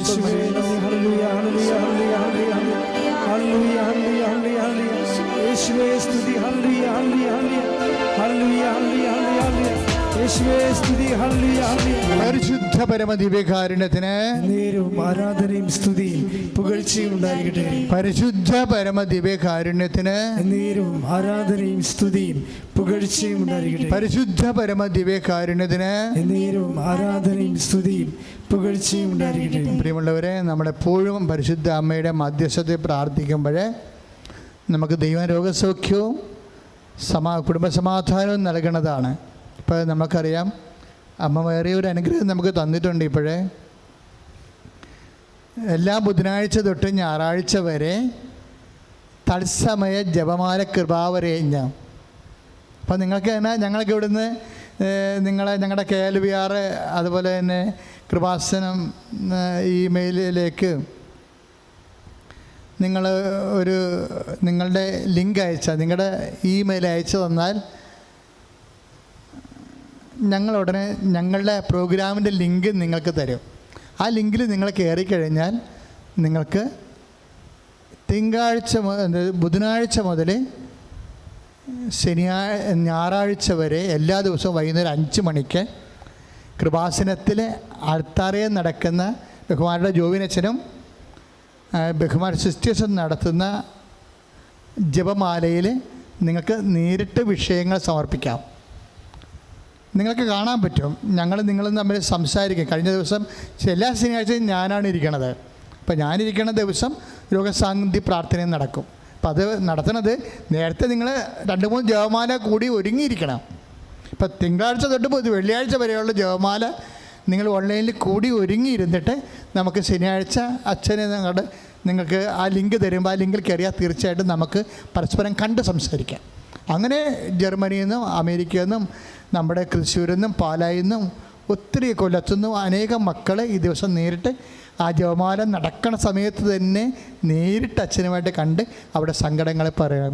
ആ സമയത്ത് ആ ജപമാലയുടെ ശക്തിയിലും മധ്യസ്ഥതയിലും ഈശോയുടെ നാമത്തിൽ അവർക്ക് വേണ്ടി രോഗസൗഖ്യ പ്രാർത്ഥന നമുക്ക് കൃപാസനത്തിൽ നേരിട്ട് നിങ്ങൾ വന്ന പോലുള്ള അനുഭവത്തിലേക്കാണ് ഇപ്പോൾ തത്സമയ ജപമാല ജപമാല കൃപാവരേജ്ഞം നടക്കുന്നത്. എല്ലാ ദിവസവും ഇന്നിപ്പോൾ നമുക്ക് ഉടമ്പടി ധ്യാനമല്ലേ. അപ്പം തിങ്കളും ചൊവ്വായും ഉണ്ടാകത്തില്ല. ബുധനാഴ്ച തൊട്ട് ശനിയാഴ്ച വരെ ഉണ്ടാകും. ഞായറാഴ്ച വരെ ഉണ്ടാകും. ശനിയാഴ്ച അച്ഛൻ ഞാൻ ഇരിക്കുന്ന ദിവസം 2 മണിക്കൂർ എടുക്കും. 2 മണിക്കൂർ. കാര്യം ആൾക്കാർ ഇങ്ങനെ ഓരോ സങ്കടങ്ങളും കൊണ്ട് വരും. ക്യാൻസർ രോഗികൾ, കടമുള്ളവർ, ജോലിയില്ലാത്തവർ, തിരിച്ചു പോകാൻ പറ്റാത്തവർ, നാട്ടിലേക്ക് വരാൻ പറ്റാത്ത, ഇങ്ങനെ എന്തെല്ലാം പ്രശ്നങ്ങളാണ് ഇപ്പോഴുള്ളത്. അതെല്ലാം ഇപ്പോൾ സാമ്പത്തിക തകർച്ച നല്ല ശരിക്കും അനുഭവിക്കുന്നവരുണ്ട്. അവർക്കെല്ലാം സാന്ത്വനം കൊടുത്ത് അമ്മ പ്രത്യക്ഷപ്പെട്ട ഇടമല്ലേ. യേശു എല്ലാമാണെന്നല്ലേ നമ്മൾ കേട്ടത്. അതെല്ലാമാണെന്ന് അനുഭവത്തിലേക്ക് കൊണ്ടുവരുന്ന ആദ്യത്തെ ആളാരാണ്? അമ്മയാണ്.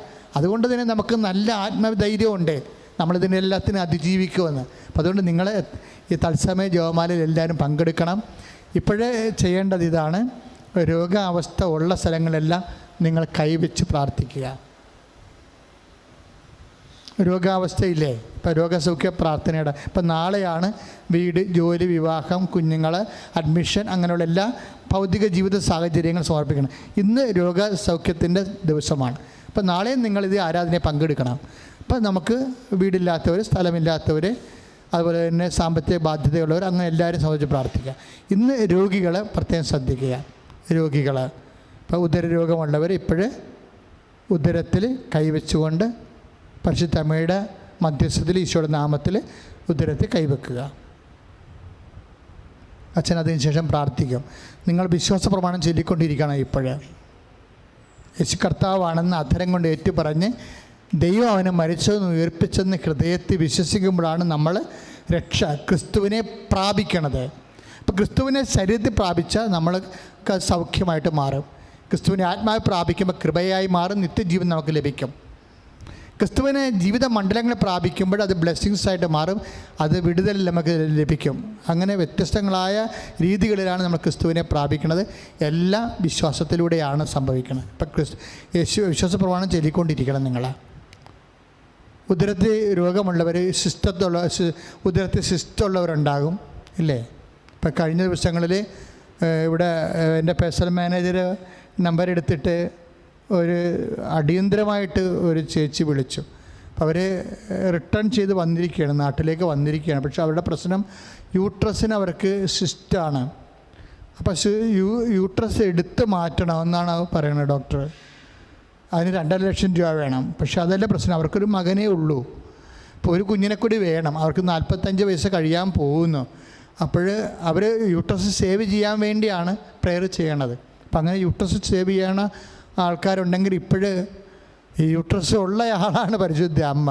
അത് വലിയൊരു ഭാഗ്യമാണ് അമ്മയുടെ മധ്യസ്ഥം നമുക്ക് ലഭിക്കുന്നത്. അപ്പം അമ്മയ്ക്ക് അതൊക്കെ മനസ്സിലാകും. നിങ്ങൾ പറയണ എല്ലാ കാര്യവും മനസ്സിലാകും. അപ്പോൾ യൂട്രസിൻ്റെ തടസ്സമുള്ളവർ അടിവയറ്റിൽ ഇങ്ങനെ കൈവെക്കണം. ഇപ്പോഴേ അടിവയറ്റിൽ കൈവെക്കണം. ഇതൊന്നും ഒരു വിഷയമല്ല. 2 ലക്ഷം വേണമെന്നോ ഇനിയൊരു ഇപ്പോൾ പറയും ചിലർ ചോദിക്കും അവർക്ക് എന്താ തലക്കസുഖമാണോ? അവൾക്ക് ഒരു കൊച്ചിനെ പോരെ, എന്തിനാണ് ആ യൂട്രസ് എടുത്ത് കളയാൻ ഡോക്ടർ പറഞ്ഞാൽ പിന്നെ നീ എന്തിനാണ് പിന്നെ ദൈവത്തിൽ ആശ്രയിച്ചുകൊണ്ട് വേറെ ഇല്ലാത്ത കയ്യാങ്കളിക്ക് പോകണം എന്തിനാണെന്നൊക്കെ നാശത്തിലൂടെ ചരിക്കുന്നവരുണ്ടല്ലോ, വിശ്വാസമില്ലാത്തവർ. അങ്ങനെ അവർ അതൊന്നും നമുക്ക് കേൾക്കേണ്ട കാര്യമില്ല. നമ്മൾ വിശ്വാസത്തിലൂടെ രക്ഷയിലൂടെ ചരിക്കുന്നവരാണ്. ക്രിസ്തുവിന് എല്ലാമാണ്, ക്രിസ്തു എല്ലാമാണ്. ഇപ്പം കിഡ്നി പോലും ഇല്ലാത്ത ആൾക്കാർ, കിഡ്നി രോഗികൾ ഇവിടെ ഒന്ന് സാക്ഷ്യം പറഞ്ഞ് നമ്മൾ കേട്ടില്ലേ, ശുഷ്കിച്ച കിഡ്നിയാണ്, പ്രാർത്ഥന കഴിഞ്ഞപ്പോൾ അത് പൂർവാവസ്ഥ പ്രാപിക്കുന്നത്. അതെന്താണ്? അത് വിശ്വാസിയെ സംബന്ധിച്ചിടത്തോളം അനന്തമായ സാധ്യതകളാണ്. അതാണ് നമ്മൾ കണ്ടത്. 14:36 ഈശോ മരിക്കാൻ പോകുന്ന വെബ്രാളത്തിൽ നിൽക്കുമ്പോഴും ഈശോ പറയും, അപ്പാ, മർക്കോസിൻ്റെ സുവിശേഷം 14:36 അങ്ങേക്ക് എല്ലാം സാധ്യമാണെന്ന് പറയും. അതാണ് അത്. അപ്പായുടെ മനസ്സേ അവസാനമായിട്ട് എടുക്കത്തുള്ളൂ. പക്ഷേ എങ്കിലും നമ്മൾ വിശ്വാസം പ്രഖ്യാപിക്കും. അപ്പോൾ അങ്ങേക്ക് എല്ലാം that is the faith, that is the nature of the faithful. അതാണ് വിശ്വാസിയുടെ ഒരു നിലപാടെന്ന് പറയണത്. ചോര വിയർക്കുമ്പോഴും ബോധം കെട്ട് പോകുമ്പോഴും കൈവർത്തി പറയും, അപ്പാ, all thing is possible for you, അങ്ങേക്ക് എല്ലാം സാധ്യമാണെന്ന്. അതുകൊണ്ട് ഉദരരോഗികളെ കൈവെക്കുക, എന്നിട്ട് പറയണം, അപ്പാ, അങ്ങേക്കെല്ലാം സാധ്യമാണോ എന്ന് പറഞ്ഞ മക്കളെ, അപ്പാ, അങ്ങേക്ക് എല്ലാം സാധ്യമാണ്. യേശുക്രിസ്തു എല്ലാമാണ്. കർത്താവേ, യൂട്രസിന് വേദനയുള്ളവരെ, സിസ്റ്റുള്ളവരെ, യൂട്രസ് എടുത്തു കളയണമെന്ന് പറഞ്ഞിട്ടുള്ളവരെ, ഉദരരോഗികള്, കുടല് രോഗികള്, അൾസർ രോഗികള്, അരിസസ് രോഗികള്, കിഡ്നി രോഗികള്, യേശുനാമത്തിലെ യേശുനാമത്തിലെ യേശുനാമത്തിലെ സൗഖ്യം പ്രാപിക്കട്ടെ.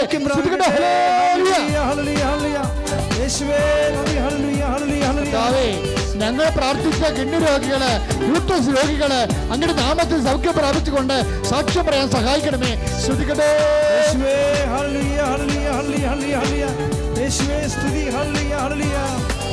പരമദിവ്യകാരുണ്യത്തിന് ആരാധനയും സ്തുതിയും പുകഴ്ചയും ഉണ്ടായിരിക്കട്ടെ. പ്രിയമുള്ളവരെ, ചിലർക്ക് ഉറക്കമില്ലാത്തവരുണ്ടാകും. എനിക്കത് കുറേ ദിവസമായിട്ട് തോന്നിയായിരുന്നു. അതായത് എനിക്ക് കഴിഞ്ഞ മാസമൊക്കെ ചില അസ്വസ്ഥതകളുണ്ട്, ഉറക്കമില്ലായിരുന്നു. അപ്പോൾ ഉറക്കമില്ലാതെ വരുമ്പോൾ നമുക്കുണ്ടായ പിറ്റേ ദിവസമൊക്കെ നമുക്ക് ഭയങ്കര ഹിഡിനെസ്സൊക്കെ ആയിരിക്കും. ഇതുപോലെ തന്നെ രോഗം കാരണം ഉറക്കമില്ലാത്ത ആൾക്കാരുണ്ട്. അപ്പോൾ അവർക്ക് ഭയങ്കര സങ്കടമാണ്. അത് മരുന്നില്ലല്ലോ. ഡോക്ടർമാരുടെ അടുത്ത് ചെല്ലുമ്പോൾ അവർ പറയും നമുക്ക് ഉറക്ക ഗുളിക തരാമെന്ന് പറയും. പക്ഷെ അത് കഴിച്ചു കഴിയുമ്പോൾ നമുക്ക് പിന്നെ എപ്പോഴും അതില്ലാതെ പിന്നെ ഉറങ്ങാൻ പറ്റാണ്ട അവസ്ഥ വരും. അതുകൊണ്ട് ഡോക്ടർമാർ നിർബന്ധിക്കത്തില്ല, നിങ്ങൾ ഇതാണ് ഇതിൻ്റെ അവസ്ഥ, പരമാവധി നിങ്ങൾ ടൈം അറേഞ്ച് ചെയ്ത് ഉറങ്ങാനേ പറയത്തുള്ളവരെ. ഭക്ഷണമൊക്കെ ക്രമീകരിച്ചു, നേരത്തെയൊക്കെ കഴിച്ചു, ഉറങ്ങാൻ നോക്കാനേ പറയത്തുള്ളൂ. പക്ഷേ എങ്കിലും ഉറക്കമില്ലാത്ത വലിയൊരു പ്രശ്നമായിട്ട് ഒത്തിരി ആൾക്കാർക്കുണ്ട്.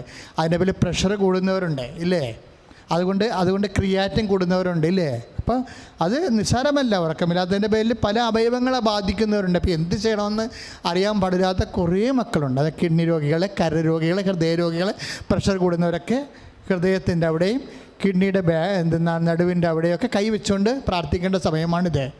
അച്ചോട് ചേർന്ന് പ്രാർത്ഥിക്കുക. കർത്താവായ ദൈവമേ, ഉറക്കമില്ലാത്തതിന്റെ പേരില് പ്രഷർ കൂടുന്നവര്, ഷുഗർ കൂടുന്നവര്, കിഡ്നി രോഗികള്, കരള് രോഗികള്, ശ്വാസകോശ രോഗികള്, ഹൃദയ രോഗികള്, യേശുവിന്റെ നാമത്തില് കർത്താവേ അങ്ങയുടെ വിശുദ്ധമായ വലത് കരത്താൽ ഉള്ളംകാലം മുതല് ഉച്ച വരെയുള്ള സർവാംഗ രോഗങ്ങള് യേശു നാമത്തില് സൗഖ്യമാകട്ടെ.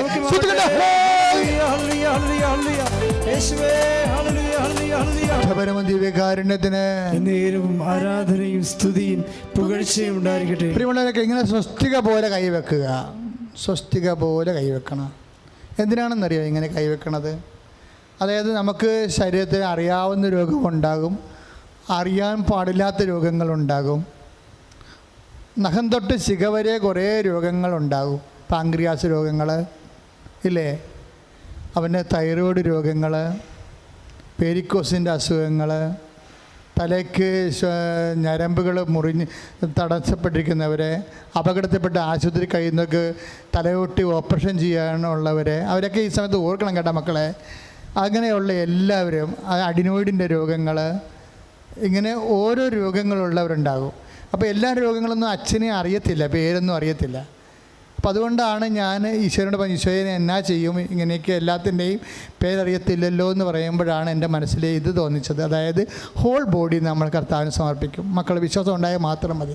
വിശപ്പില്ലാത്തവരുണ്ടല്ലേ, അജീർണമുള്ളവരുണ്ടല്ലേ, അതുപോലെ തന്നെ പലതരത്തിലുള്ള കുടലിന് കുരുക്കളുള്ളവർ ഉണ്ടല്ലേ, അതുപോലെ തന്നെ പല തരത്തിലുള്ള രക്തം സ്രാവ രോഗങ്ങളില്ലേ, മൂക്കിൽ നിന്ന് ബ്ലഡ് വരുന്നവർ, ചെവിയിൽ നിന്ന് പഴുപ്പ് വരുന്നവർ, മലമൂത്രങ്ങൾ നിയന്ത്രണമില്ലാതെ പോകുന്നവർ, മൂത്രം ഒഴിക്കുമ്പോൾ എരിച്ചിലുള്ളവർ, പുകച്ചിലുള്ളവർ ഇല്ലേ, പിന്നെ മെൻസസ് വന്നിട്ട് പീരീഡ്സ് ബ്ലീഡിങ് മാറാതെ നിൽക്കുന്നവരില്ലേ, 10-12 ദിവസം നിൽക്കുന്നവരൊക്കെ ഇല്ലേ, നടുവേദനക്കാർ. മക്കളെ, ഇതൊക്കെ അച്ഛൻ പറയുമ്പോഴേ അവരുടെയൊക്കെ വേദന നിങ്ങൾ ഓർക്കണം.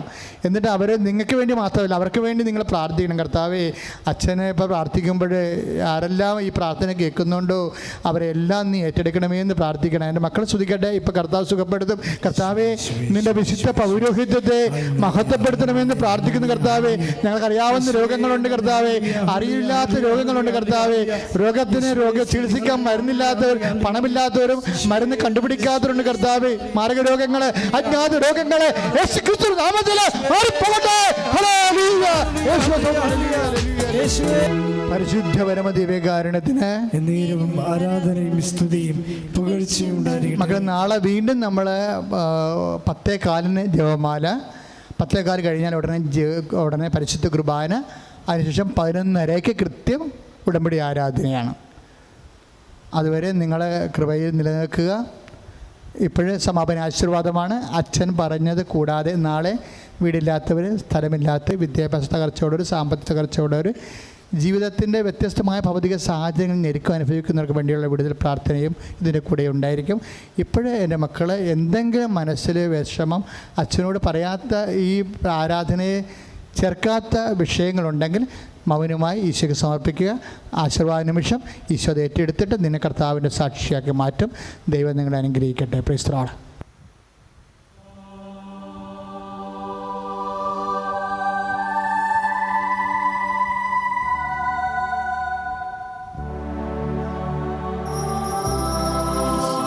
യേശുവേ സ്തുതി. ഹല്ലേലൂയ, ഹല്ലേലൂയ, ഹല്ലേലൂയ. എല്ലാവരും സ്തുതി പ്രാർത്ഥിക്കട്ടെ. ഹല്ലേലൂയ, ഹല്ലേലൂയ, ഹല്ലേലൂയ.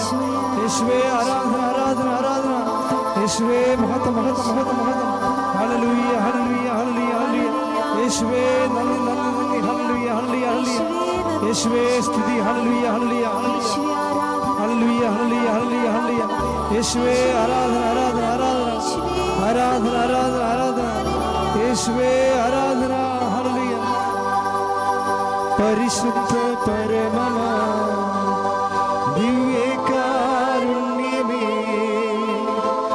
എന്നുമെന്നും അങ്ങേക്കാരാധന. പരിശുദ്ധ പരമമാ ദിവ്യകാരുണ്യമേ, എന്നുമെന്നും